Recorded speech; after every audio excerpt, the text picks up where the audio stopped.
Excelente. Ok, vamos a ir ahí a Efesios. Hoy vamos a estar en el capítulo 2, pero recordemos dos cosas. Estamos usando dos pasajes, dos partes del capítulo 1 como un bosquejo, como unas anclas, como unos ganchos para enfocarnos bien en lo que va a ser la larga de este estudio. Uno es el capítulo 1, versículo 2, donde Pablo menciona gracia y paz. Y por ejemplo, la semana pasada, en la primera mitad del capítulo 2, Pablo escribe extensamente acerca de la gracia. Por gracia sois salvos, y habla de lo que Dios hizo con nosotros cuando estábamos muertos en delitos y pecados, cómo nos hizo sentar con Él en lugares celestiales. Todo eso es la gracia de Dios. Y Pablo, cuando dice gracia y paz, no es simplemente un saludo. Él está hablando y deseando y enseñando y enfocando su enseñanza para enfocar en estos temas, estos principios que son tan importantes para que entendamos gracia y paz. Pero el otro, cuando se pone a orar en el versículo 15 en adelante del capítulo 1, él pide específicamente por una cosa, y esa cosa es que el cristiano, particularmente los cristianos en Éfeso, pero tú y yo también, que profundicemos nuestro entendimiento de tres cosas en particular, ¿ok? Y eso es súper importante, versículos 18 y 19. Bueno, el 16 y 17 hablan de la petición de oración. El 17 dice, usa palabras como sabiduría, revelación, conocimiento, entendimiento. O sea, él quiere que Dios nos alumbre los ojos, pero ¿para qué? Para entender qué. Y las tres cosas son la segunda mitad del 18, la esperanza a que Él nos ha llamado, del cual todavía no hemos hablado en detalle, las riquezas de la gloria de su herencia en los santos, de lo cual hablamos hace 2 semanas en mucho detalle. Nos enfocamos en todas las bendiciones espirituales que tenemos en Cristo Jesús. Nos enfocamos en el hecho de que la herencia que tenemos, la tenemos ya. No es que estamos esperando recibirla. Es una herencia que ya recibimos porque ya hemos sido adoptados como sus hijos. Y esa herencia incluye todas las cosas que Dios nos ha dado. Y es otra forma de ver esa gracia. Una de las cosas que mencionamos de gracia es que gracia no debe ser limitada solamente a la salvación, que es un increíble regalo no merecido, pero hay muchas cosas además de la salvación que Dios nos regala sin nosotros merecerlas. Y eso es parte de la gracia de Dios también. Pero eso también es parte de la herencia que tenemos como hijos de Dios. Y la tercera cosa que Él quiere que entendamos mejor aparece en el versículo 19, la cual empezamos a desarrollar la semana pasada, y en realidad vamos a estar hablando de eso por el resto del libro. Y eso es el versículo 19 del 1, cuál es la supereminente grandeza de su poder para con nosotros. Y de ahí en adelante lo que hace Pablo es que empieza a dar evidencias de lo que el poder de Dios ya ha logrado. ¿Okay? Y la primera evidencia es lo que ha logrado en Jesús. Ya hace mención no solamente de su resurrección, ¿verdad? El versículo 20, la cual operó en Cristo resucitando muertos, pero también lo sentó a su diestra en lugares celestiales y también lo puso sobre todo principado y autoridad y sometió todas las cosas, versículo 22, bajo sus pies. O sea, hizo todo eso fue un logro del poder de Dios en Jesús. Entonces, si nosotros entendemos lo que el poder de Dios hizo en Jesús y entendemos que ese poder también opera en nosotros, pues ¿qué no podemos hacer nosotros con el mismo poder? Y si eso no fuese suficiente evidencia del poder de Dios, Pablo continúa en el capítulo 2, que es lo que estudiamos la semana pasada, y diciendo, ok, no solamente lo que hizo con Jesús, pero ¿qué tal con ustedes? ¿Qué tal con nosotros? Vosotros, versículo 1 del 2, estaban muertos en delitos y pecados, anduvieron en otro tiempo siguiendo la corriente del mundo, seguían el príncipe de la potestad del aire, eran hijos de desobediencia, o sea, estaban mal, estaban fritos, estábamos así. Pero Dios, quien es rico en misericordia, con su gran amor con que nos amó, ¿qué hizo? Nos resucitó, versículo 6, y igual que con Jesús, nos hizo sentar con Él en lugares celestiales. ¿Okay? Entonces hay una segunda evidencia de lo que el poder de Dios ya ha logrado. ¿Okay? Y todo eso es para que nosotros pensemos en lo que el poder de Dios ya logró para saber de lo que el poder de Dios puede continuar haciendo en nuestras vidas. Y esa es la oración de Pablo, que entendamos lo que el poder de Dios puede hacer. Pero esa explicación, esas evidencias del poder no terminan en la mitad del capítulo 12. Es más, él va a seguir hablando acerca del poder de Dios hasta llegar al final del capítulo 3, donde por fin regresa a la oración que comenzó en el capítulo 1 y va a terminar esa oración y va a pedir por una cosa más que entendamos, y eso es el amor. Entonces, en realidad hay 4 cosas que Pablo ora y le pide a Dios que entendamos: esperanza, conectada al llamamiento; herencia, poder de Dios y el amor de Dios. ¿Okay? Y vamos a hablar de cada una de esas en detalle, pero ahorita nos toca todavía hacer lo que Pablo nos está mostrando, y eso es enseñándonos acerca del poder de Dios todavía. Y en esta sección, en el capítulo 2, nos toca hacer ahí, como mencionamos la semana pasada, hablar también del otro aspecto del capítulo 1, versículo 2, no tanto gracia, pero paz. ¿Okay? Entonces vamos a leer la segunda mitad del capítulo 2, versículos 11 hasta el 22. Leo. Bueno, está bien. Por tanto, acordaos de que en otro tiempo vosotros, los gentiles, en cuanto a la carne, erais llamados incircuncisión por la llamada circuncisión hecha con mano en la carne. En aquel tiempo estabas sin Cristo, alejados de la ciudadanía de Israel y ajenos a los pactos de la promesa, sin esperanza y sin Dios en el mundo. Pero ahora en Cristo Jesús, vosotros que en otro tiempo estabais lejos, habéis sido hechos cercanos por la sangre de Cristo, porque Él es nuestra paz, que de ambos pueblos hizo uno, derribando la pared intermedia de separación, aboliendo en su carne las enemistades, la ley de los mandamientos expresados en ordenanza, para crear en sí mismo de los dos un solo y nuevo hombre, haciendo la paz. Y mediante la cruz reconciliar con Dios a ambos en un solo cuerpo, matando en ella las enemistades. Y vino y anunció las buenas nuevas de paz a vosotros que estabas lejos y a los que estaban cerca, porque por medio de él los unos y los otros tenemos entrada por el mismo Espíritu al Padre. Así que ya no soy extranjero ni advenedizo, sino conciudadanos de los santos y miembros de la familia de Dios, edificados sobre el fundamento de los apóstoles y profetas, siendo la principal piedra del ángulo Jesucristo mismo, en quien todo el edificio bien coordinado va creciendo para ser un templo santo en el Señor, en quien vosotros también sois juntamente edificados para morada de Dios en el Espíritu. Ok, perfecto, gracias. Como veníamos hablando desde el capítulo 1, aquí vamos a hablar de esas ideas, esos conceptos que Pablo introduce con esos 2 pasajes que ya mencionamos. Y nos va a tocar hablar no solamente de paz en este pasaje, pero también vamos a poder hablar de la esperanza.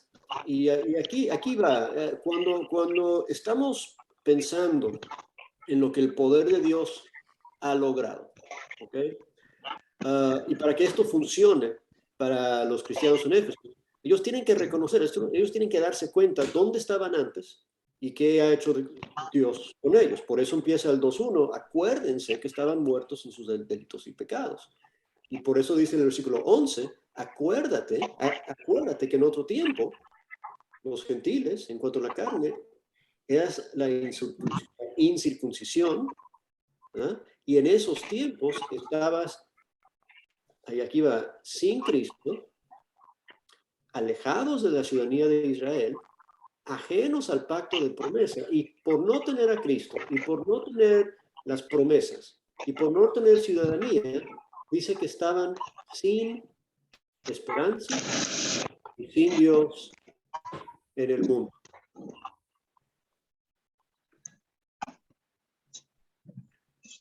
Hay mucho ruido aquí en el micrófono de alguien, no sé Si alguien puede...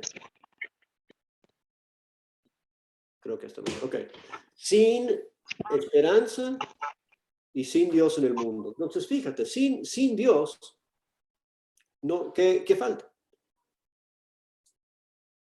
Falta la esperanza. Y esa es una de las cosas que Pablo quiere que mejor entendamos, la esperanza que tenemos. Si tenemos esperanza por la gracia de Dios, por el poder de Dios, por el paz que Dios ofrece, por la herencia de Dios, por todo lo que Dios hace, tenemos esa esperanza. Y sin Dios estamos desesperados. No hay esperanza. Y aquí va el versículo 13 y dice, pero ahora. Y para enfocar una pequeña palabra que a veces ignoramos por completo. Y me gusta mucho hacer nota de esto. En el versículo 4 describe una transición, ¿verdad? Una transición en cómo eran antes y lo que solucionó su condición anterior era Dios. Y la palabra con la cual empieza el versículo 4 es pero. Pero Dios. O sea, estabas echado a perder, pero Dios. ¿Ok? Y ese pero Dios, mira lo que hace en el versículo 13. El pero Dios crea un pero ahora. Y el 13 comienza con la misma palabra, pero ahora. Entonces, ¿cómo estabas? Estabas sin esperanza, estabas alejados, estabas sin Cristo, estabas sin Dios, pero ahora, por Dios y por Jesús, todo lo que ha hecho, pero ahora, en Cristo Jesús, vosotros que en otro tiempo estabais lejos, habéis sido hechos cercanos por la sangre de Cristo. Lo que tenemos ahora es cercanía. Lo que tenemos ahora, yo uso otra palabra bien importante en el versículo 18, tenemos entrada y unas versiones dicen acceso. ¿Ok? Cercanía, entrada, acceso. Lo que Dios proveyó a través de Jesús, a través de la sangre de Jesús, es cercanía, entrada y acceso a una situación donde no tenemos que estar desesperados, no tenemos que estar sin esperanza. ¿Ok?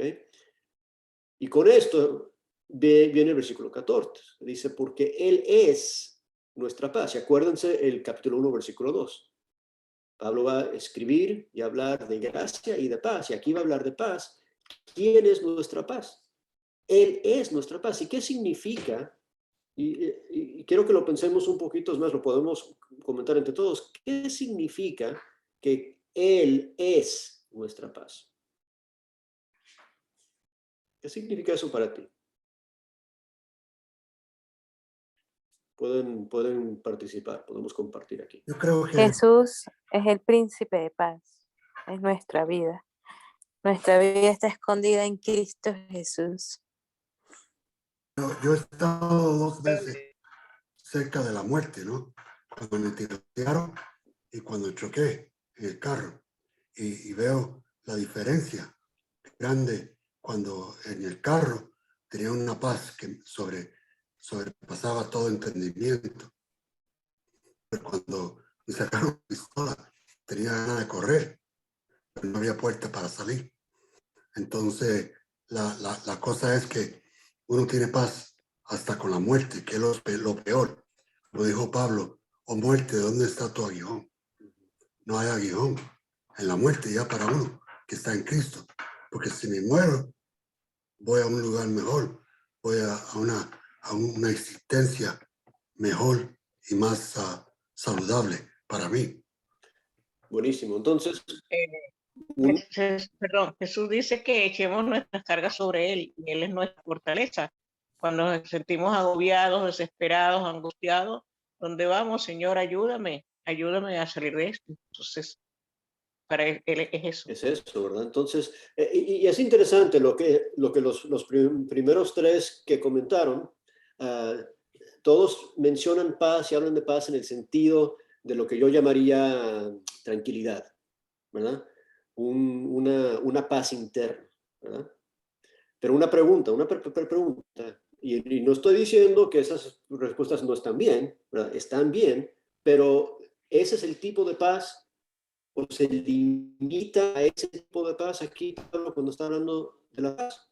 o está hablando de esa paz y quizás de otras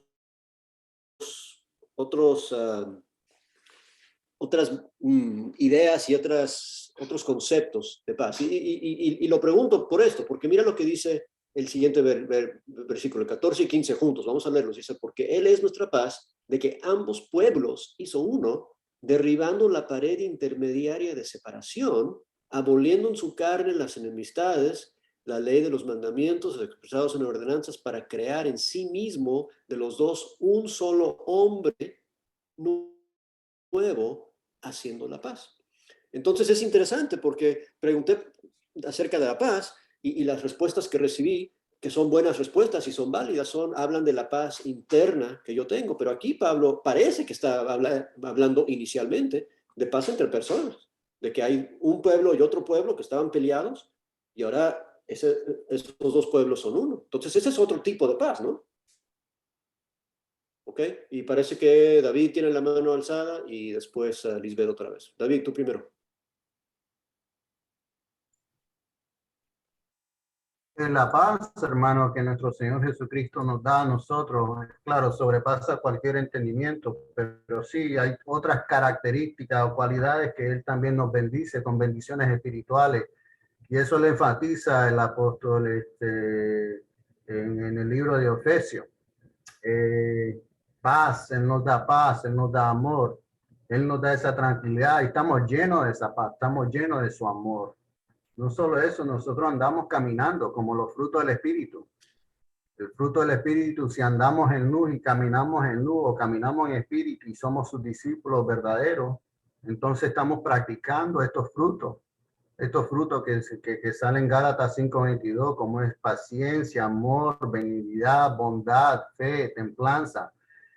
Todo eso, esas características espirituales, se le pudiera decir, son los que deberíamos practicar los discípulos verdaderos, los cristianos verdaderos.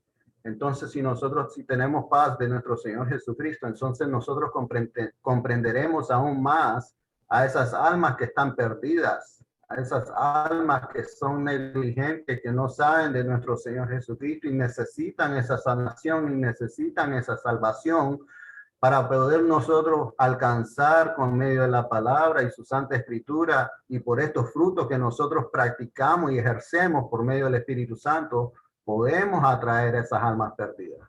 En ese concepto yo lo miro así, de ese tipo de paz, el paz de nuestro Señor Jesucristo.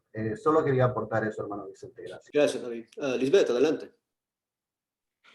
Sí, como usted decía, acá el apóstol Pablo se refiere a que nosotros estábamos lejos, los gentiles, y la paz es que Él nos reconcilió con Dios.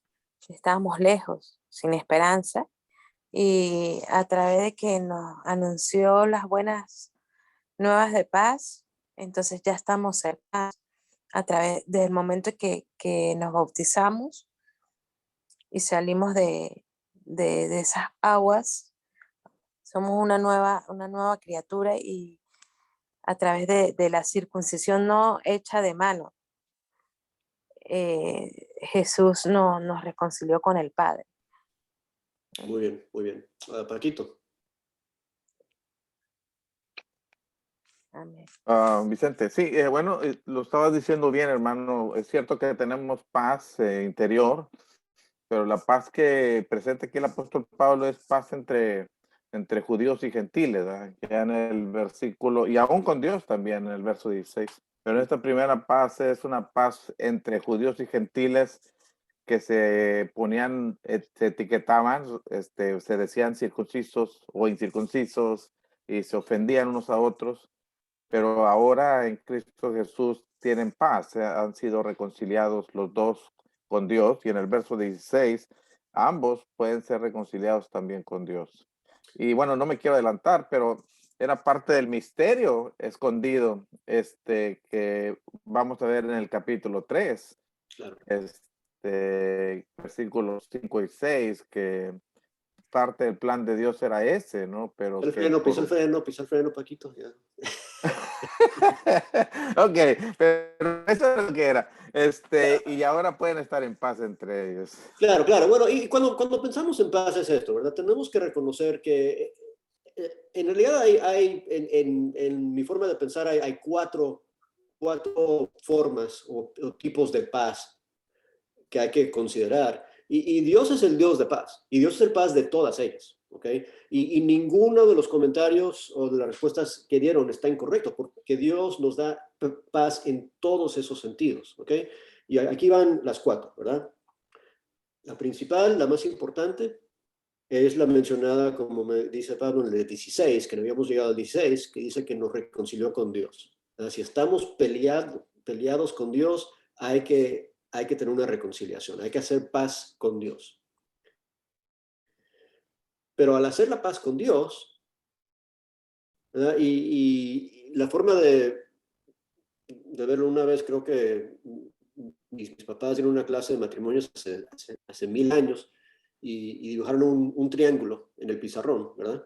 Y en la parte de arriba del triángulo está Dios, ¿verdad? Y aquí en las dos puntas de abajo está la pareja, ¿verdad? O cualquier dos personas, y mientras ellos se van acercando a Dios, ¿qué está pasando con estas dos personas? También se están acercando los unos a los otros, ¿verdad? Entonces, en la medida que yo me vaya acercando más a Dios y tú te vas acercando más a Dios, pues tú y yo nos estamos acercando más el uno al otro. Entonces, la paz con Dios que yo busco y que Él me da, pues también me va. O sea, entonces, la reconciliación no solamente vertical, también es horizontal. Y claro, esa paz que yo tengo con Dios y esa paz que tengo con mi hermano o con mi amigo o con mi familiar, que estaba peleado antes, que he anunciado con ellos también, porque ambos estamos siguiendo a Dios, eso me da la tercera paz, que es esa paz interna, esa tranquilidad de saber que si me muero no tengo que tener miedo, esa paz de la cual habla Jesús en Juan 14 con sus apóstoles, que no sean turbados vuestros corazones, ¿verdad? Y si hay una cuarta forma de paz, que creo que es la única de la cual Pablo no está tocando aquí, es cuando Jesús calma tormentas y dice cosas como sea la paz. Esa es la paz cuando se tranquilizan las cosas, no una paz interna a nosotros, pero una paz a los factores que nos están causando que nos incomodemos en nuestras vidas. Entonces esa paz también Dios la puede controlar, puede calmar tormentas y puede quitar esas cosas que nos molestan si es necesario. Pero aquí Pablo dice que Él es nuestra paz, pero principalmente está hablando de la forma que Él repara relaciones, ¿verdad? Él repara las relaciones entre judíos y gentiles. ¿Cómo? Pues reparando primero la relación de cada uno con Dios. ¿Verdad? El versículo dice, mediante la cruz, reconciliando con Dios a ambos en un solo cuerpo y matando las enemistades. Entonces el resultado de esas dos paces, ¿verdad? La paz con Dios, la paz entre hermanos, eso va a traer la paz aquí adentro también. ¿Verdad? Y mira lo que hizo. Además de reconciliar, ¿verdad? Además de ser nuestra paz, y Filipenses 4 dice que el Dios de paz les dé paz. ¿Verdad? Entonces Él es el Dios de paz. Él sabe cómo dar paz en todos estos sentidos, en todos estos tipos de paz. Él los puede dar. Pero además de dar la paz, versículo 17, Él vino y anunció las buenas nuevas. Ahí está el Evangelio. Pero ¿cómo lo describe? Las buenas nuevas de paz.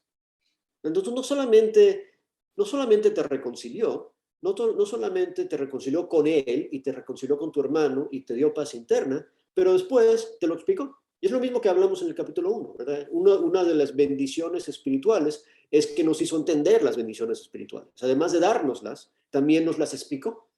Y aquí, además de hacer la paz, también vino y nos anunció las buenas nuevas de paz. A nosotros que estábamos lejos y a los que estaban cerca. Porque todos necesitaban esa reconciliación. Es interesante que los judíos que estaban, entre comillas, cerca, necesitaban reconciliarse con Dios, y necesitaban reconciliarse con los gentiles. Tanto como los gentiles que estaban, entre comillas, lejos, necesitaban reconciliarse con Dios y con los gentiles. Todos necesitaban la misma reconciliación. O sea, Pablo escribe mucho de eso en Romanos, y no vamos a estudiar Romanos porque estaríamos otras 20 semanas aquí, pero él habla de que los que están lejos y los que están cerca, todos tienen la misma necesidad, porque los que están cerca no están suficientemente cerca, y los que están lejos están demasiado lejos, pero todos están apartados. O sea, los judíos también necesitan a Jesús. Los gentiles también necesitan a Jesús, y él dio paz a ambos grupos, haciendo de los dos grupos uno. Versículo 18, porque por medio de él, los unos y los otros. Y lo interesante es que ahí en esa categoría puedes poner cualquier dos grupos que se te imaginan, los unos y los otros. Aquí está hablando de gentiles y judíos, pero cualquier dos grupos, él puede unirlos, los unos y los otros. ¿Qué es lo que tenemos? ¿Qué es lo que conseguimos? Tenemos, aquí está la palabra, en la Reina Valera dice entrada, otras versiones dicen acceso por un mismo espíritu al Padre. Y quiero pausar nomás un momentito para hacer una observación. Ya mencioné hace un rato Juan capítulo 14, donde Jesús dice que no se turben sus corazones y quiere que tengan la paz que Él da y que no la da como el mundo da.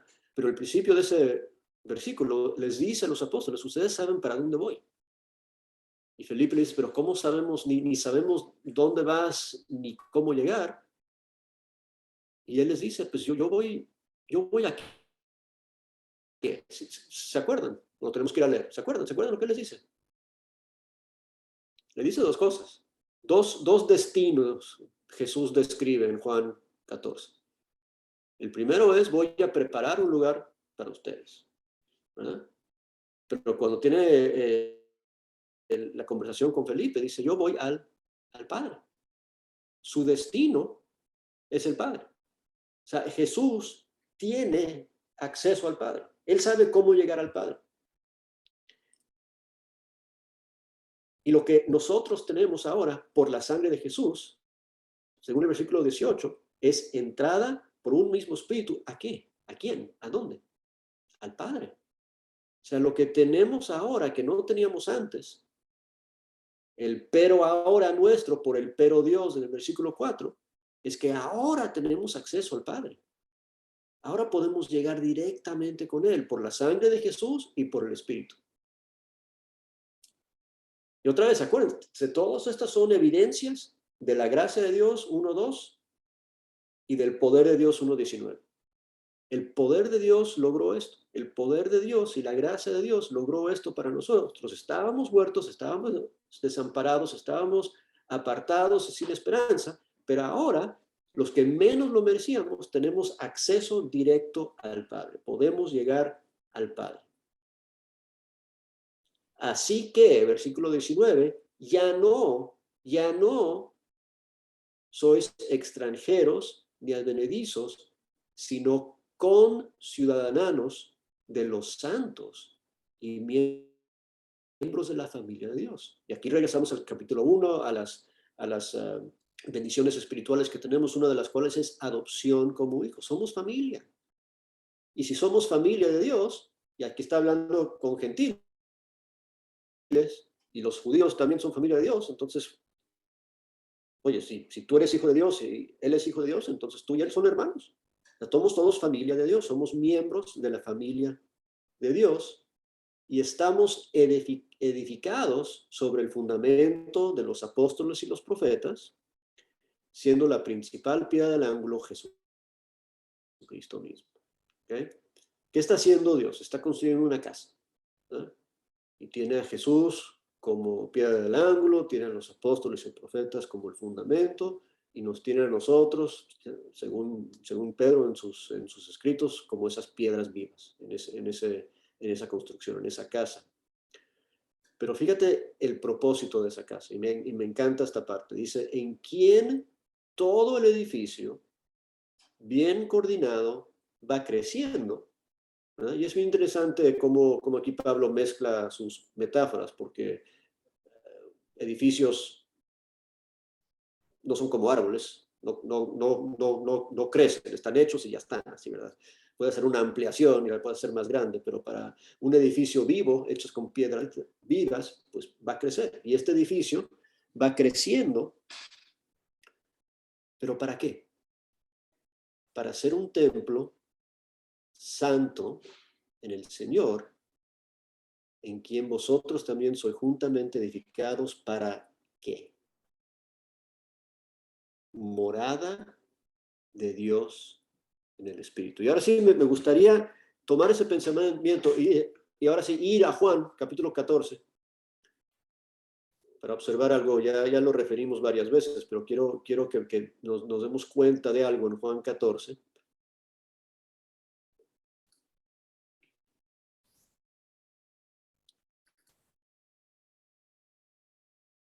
Y aquí va, Juan 14:1. No se turbe vuestro corazón, o sea, quiero que tengan paz. El mismo Jesús quiere que tengan paz los apóstoles. Cree en Dios, cree también en mí. En la casa de mi Padre hay muchas moradas. Y yo voy a preparar un lugar para vosotros. ¿Cuál es el deseo de Jesús? Versículo 3. Y si me fuere y os prepararé un lugar, vendré otra vez y os tomaré a mí mismo. ¿Para qué? Para que donde yo estoy, vosotros también estéis. El deseo de Jesús para la eternidad es que vivamos con Él en el cielo. Él va a ir a preparar un lugar para tenerlo listo. ¿Para qué? Para que donde Él esté, ellos, los apóstoles, y tú y yo, estemos también con Él. Y cuando hablamos de la esperanza que tenemos y de entender mejor nuestra esperanza de Efesios 1:18, tenemos que pensar en nuestra esperanza en el hogar celestial en el cielo, cuando esta vida termine y para dónde vamos. Pero eso es no lo único que le interesa a Jesús. Eso no es lo único que Dios nos ofrece, porque en el mismo Juan 14, si nos bajamos al versículo 23, Juan 14:23, dice, respondió Jesús y le dijo, el que me ama, mi palabra guardará, y fíjense bien aquí, y mi Padre le amará, y vendremos a él y haremos morada con él. ¿Okay?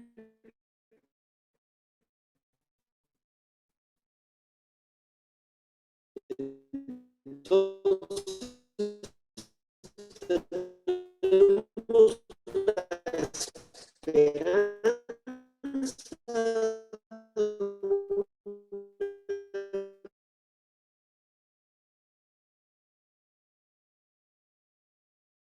de vida eterna con el antiguo, versículo 22, la morada de Dios en el Espíritu con su pueblo. Y acuérdense de lo que Él dice y lo que ya hemos observado un par de veces y nos va a tocar hablar de esto varias veces en nuestro estudio de Efesios. Pero una de las favoritas frases de Pablo en Efesios es lugares celestiales, ¿verdad? Jesús fue levantado a sentarse en lugares celestiales, ¿verdad? En el capítulo 1, versículo 20 o 21. Pero después, en el 1:6, en el 2:6 y 7, dice que nosotros estamos sentados con Él en lugares celestiales. No dice vamos a estar sentados con Él en lugares celestiales, dice estamos sentados con Él en lugares celestiales. O sea, ya donde estés sentado ahorita, tú, en tu sala, en tu casa, en tu comedor, según Pablo, estás sentado en un lugar celestial con Cristo Jesús. ¿Y qué hace ese lugar, el lugar celestial? Es que Dios está allí. Donde Dios está, donde Jesús está, donde su Espíritu está, ese es un lugar celestial. Entonces, cuando Él dice, si tú haces mi voluntad, mi Padre y yo vendremos a ti y haremos nuestra morada contigo, tu vida espiritual, tu vida eterna, comienza aquí. Tu vida con Él comienza aquí. Y por eso esa dualidad entre la esperanza y la herencia, ¿verdad? Lo que ya tenemos y lo que vamos a recibir. ya tenemos una morada con Él. Ya nos toca convivir con Él.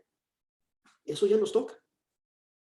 Y nos va a tocar de otra forma cuando nos muramos o cuando nos vayamos de esta vida, pero ya tenemos una vida con Él, porque ese es su propósito, es lo que Él ha estado haciendo. Y otra vez, Pablo está dando esto como una evidencia del poder de Dios. El poder de Dios ha hecho esto para ti. El poder de Dios te ha convertido de alguien que estabas muerto en delitos y pecados, seguías la corriente del mundo, le hacías caso al diablo, y ahora eres parte de un edificio donde Dios vive en este mundo. Eres parte de una construcción espiritual donde Dios está, donde su morada está. ¿Por qué? Porque como dice Juan 14, estás dispuesto a amarle y guardar su palabra. Entonces, guardando su palabra y amándole, y él dice más adelante, si me amas, guardarás mis mandamientos, obedeciendo, siguiendo a Jesús. Él dice, mi Padre y yo vendremos a ti y haremos nuestra morada contigo.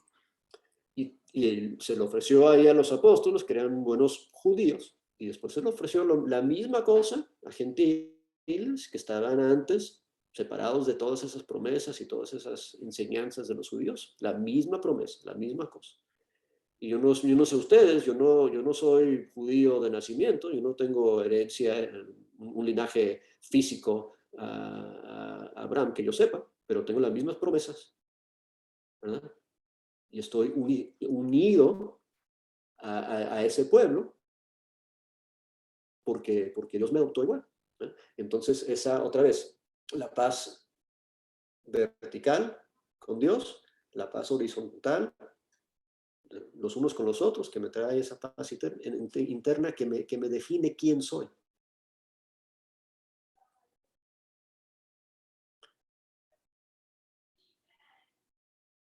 ¿Comentarios, observaciones?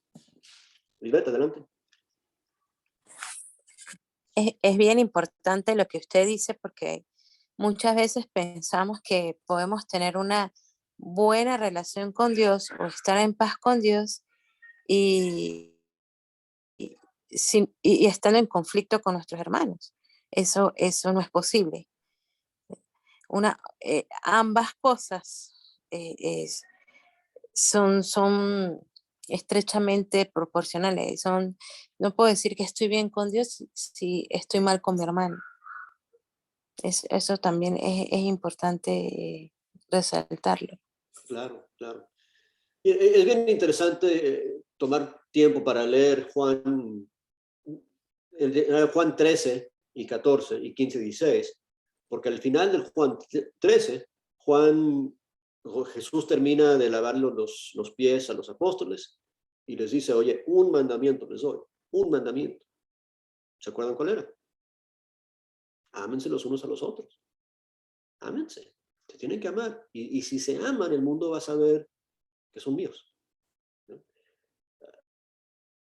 Pero amándose los unos a los otros, les está animando a buscar la paz entre ellos. Porque como Lisbeth dice, no podemos decir estoy bien con Dios, pero peleado con mi hermano. Eso no funciona.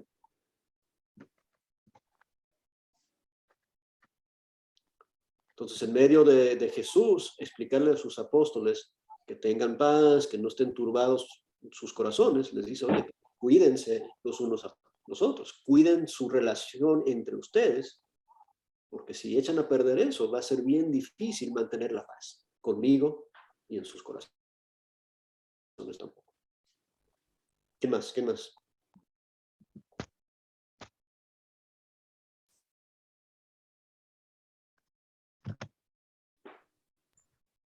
Hermano Vicente, a mí me hace recordar en el libro de Hechos 16, capítulo 31, y dice así la palabra de Dios. Ellos dijeron, cree en el Señor Jesucristo y serás salvo tú y tu casa. También el profeta Samuel nos habla de lo que enseña nuestro Padre Celestial en 2 Samuel, capítulo 7, versículo 3. Él edificará casa a mi nombre y yo estableceré el trono de su reino para siempre. O sea, cuando nosotros hemos sido iluminados, sellados por el Espíritu Santo, bautizados por el Espíritu Santo de nuestro Señor Jesucristo. Nuestra casa está establecida en esa fundación, en esa roca firme, lo cual es en Cristo Jesús. O sea, nuestra casa está establecida con Cristo Jesús y por eso Él hace morada con nosotros en nuestra casa, en nuestro hogar. Solo quería aportar eso. Gracias, gracias. Henry. No, yo pensé que ibas a decir algo. Te veías con cara de comentar.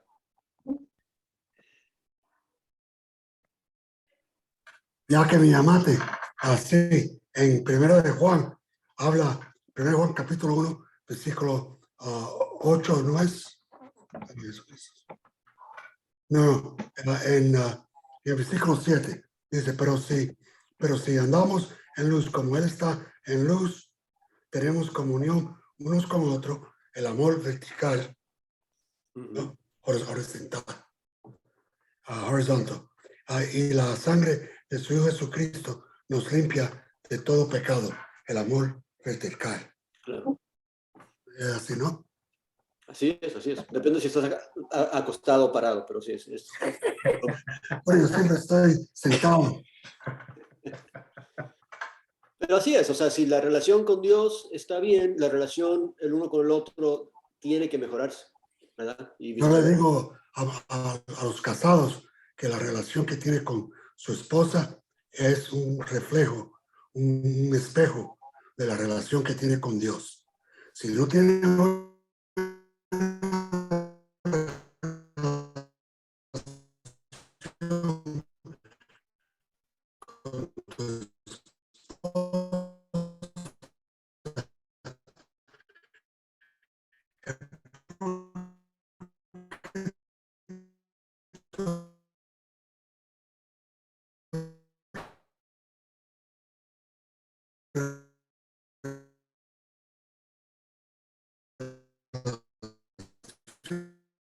Dios. Gilberto quería decir algo.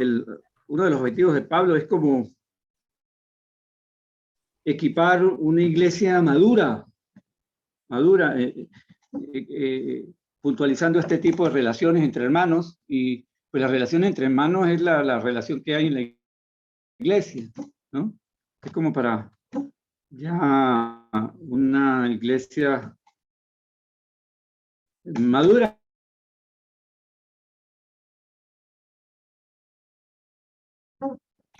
Definitivamente, sí, se está buscando esa... Bueno, y va a hablar más acerca de eso cuando lleguemos al capítulo 4. Lo que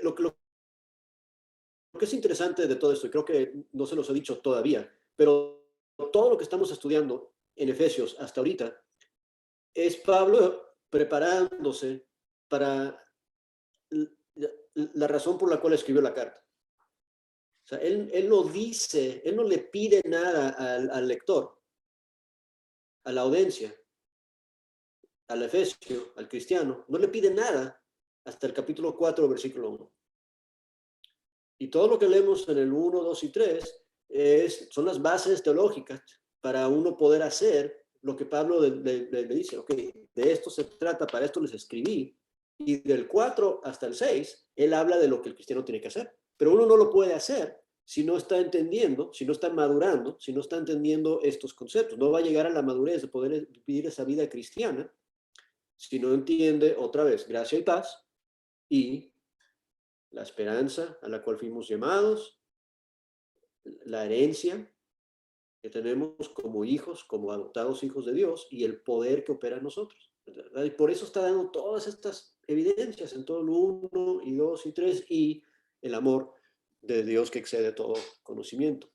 Antes de terminar, regresemos a hablar de paz un poquito más y ya que tengo mi Biblia aquí abierta en Juan 14. En Juan 14, 27, Jesús dice, la paz os dejo. Mi paz os doy. Yo no os la doy como el mundo la da. No se turbe vuestro corazón ni tenga miedo. Y es otra vez, cuando hablamos de paz, y hablamos de paz bastante hoy, hablamos de las diferentes formas de paz, que tenemos que buscar paz con Dios, paz el uno con el otro, paz interna. Ahorita, cada vez que nos reunimos, estamos orando por la situación con Ucrania y con Rusia. Y cuando pedimos por paz, estamos pidiendo por la paz como el mundo la da. ¿A poco no? Queremos que paren de pelear. Queremos que cese la guerra. Y es una buena oración y ojalá cese la guerra. Pero la paz que Jesús da es mucho más amplia que esa. Es mucho más importante que esa. Y es mucho más duradera que esa. Y es más, la paz que Jesús da hace desaparecer ese tipo de conflicto también. Pero si no reconocemos que nuestras vidas son vidas de turbación y de miedo, conflicto con Dios y con personas, aunque no estemos en guerra, aunque no estemos físicamente golpeándonos los unos a los otros, si no reconocemos nuestra necesidad de paz, entonces no vamos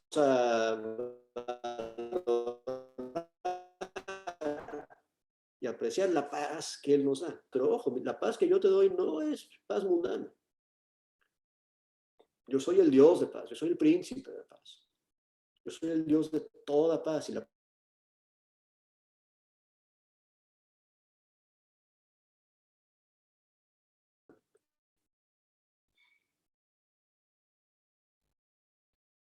¿Ok?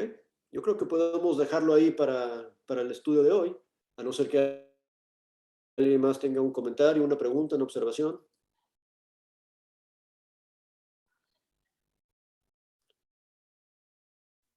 Creo que Víctor, Vicente. Víctor, dale. Bueno, bendiciones, queridos hermanos. Quisiera comentar un texto bíblico cuando Pablo dice a los santos fieles que están en Colosas, el capítulo 3 y versículo 15. Cuando aquí Pablo le dice, y la paz de Dios gobierne en vuestros corazones, a la que sí mismo fuisteis llamados en un solo cuerpo, y sé agradecidos. Aquí Pablo, que en la carta que estamos estudiando en Efesios, aquí Pablo le está diciendo a los hermanitos que estaban muertos en vuestros delitos y pecados y que no tenían paz. Por eso aquí le dice que tenemos que reconciliarnos con la sangre de Cristo, porque la pared intermedia que nos separa de la comunión con Dios, de la paz de Dios, es el pecado. Porque Isaías 59 y versículo 1 y 2, ahí nos presenta el problema. Ahí cuando dice Isaías 59, 1 y 2, he aquí que no se ha cortado la mano de Jehová para salvar, ni se ha grabado su oído para oír. Pero vuestras iniquidades han hecho división entre vosotros y vuestro Dios, y vuestros pecados han hecho ocultar de vosotros su rostro para no oír. Entonces ahí vemos que cuando la persona no tiene la paz de Dios, entonces no va a tener una buena relación estrecha con Dios, con su prójimo, con su esposa, con su esposo, con sus amigos, amigas, su hermano, su hermana. No va a tener la paz de Dios, como Jesús dijo, ¿no? En San Juan 14, 27, la paz os dejo, mi paz os doy. Yo no la doy como el mundo la da, ni se turbe vuestro corazón, ni tenga miedo. Como también le dice en San Juan 16, 33, estas cosas es hablado, para que en mí tengáis paz.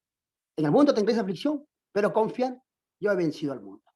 Amén. Entonces eso es lo que aquí Pablo está diciendo, que la paz de Dios gobierne en vuestros corazones, en vuestra vida, en vuestro ser, en tu mente, en tu espíritu, en tu carne.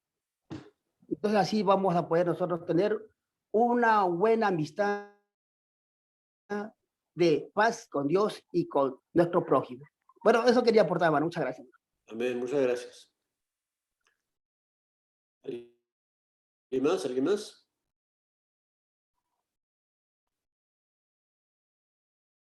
Bueno, nada más para comentar, hermano, que la expresión que se repite en este libro de Efesios y particularmente en este texto es en Cristo, en Él, en el Señor, o sea, que todo está sucediendo en Cristo, en la persona de Cristo Jesús. Él es el que lo hace posible. Me gusta el pensamiento de Pablo, como menciona un edificio que se va construyendo como templo santo, ¿no? Para que sea morada de Dios. Y la iglesia compuesta de judíos y gentiles que se han reconciliado por la sangre de Cristo entre sí, con Dios y entre sí mismos, ahora se constituye un templo santo para el Señor. Es muy, esa figura que presenta Pablo es muy valiosa para entender lo que somos y dice que va creciendo para ser un templo santo en el Señor. O sea, el plan de Dios es eso y sigue trabajando en eso para que podamos, y somos ya ese templo santo en el Señor. Y especialmente si lo comparas con el 2, 1 y 2, ¿verdad? Cuando antes estamos llevados por la corriente del aire y ahora somos ladrillos instalados en una construcción hecha por Dios. Gilberto, adelante.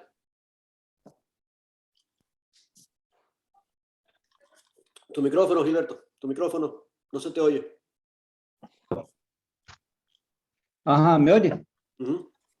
Voy volviendo al capítulo 1. Yo veo que Pablo nos enseña no solo a ver, o quiere que sepamos que de los ricos tesoros del Señor no es como cuando vamos a un museo y observamos y no los podemos tocar, sino que Él nos enseña, nos da la idea, nos presenta allí como que estos tesoros el Señor los tiene para nosotros, ¿no? Cuando dice, por lo menos en el 3, dice que nos bendijo con toda bendición espiritual.